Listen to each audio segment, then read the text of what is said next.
qui le défend. Vous avez la parole, Monsieur Prudhomme. Merci, Monsieur le Président. Alors, effectivement, il faut assumer ses choix et les façons de porter son idéologie. Alors là, je viens sur le titre de l'ordonnance relative à la nouvelle organisation du dialogue social et économique dans l'entreprise et favorisant l'exercice et la valorisation des responsabilités syndicales.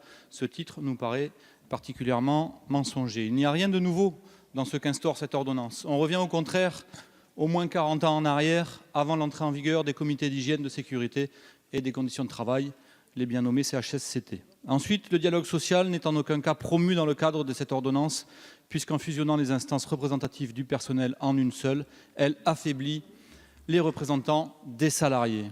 Vous utilisez une novlangue qui retourne le sens des mots pour travestir vos vieilles recettes libérales en attribut d'un nouveau monde.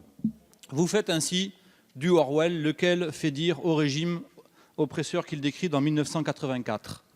La guerre, c'est la paix. La liberté, c'est l'esclavage. L'ignorance, c'est la force. À moins que ce ne soit du Gérard Collomb, votre collègue.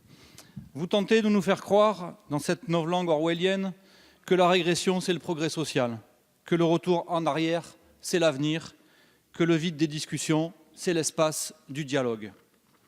Nous ne sommes malheureusement pas ici dans un roman d'anticipation, mais dans la réalité d'un archaïsme social que subissent déjà plusieurs centaines de milliers de salariés. Ainsi, conformément à l'objectif de valeur constitutionnelle d'intelligibilité et de clarté de la loi, et en plus du fait que vous devez assumer les idées que vous portez, nous vous proposons donc de renommer cette ordonnance de la façon suivante. Ordonnance rétablissant une organisation archaïque d'un monologue patronal dans l'entreprise et favorisant l'entrave et la dévalorisation de l'activité syndicale. Je vous remercie.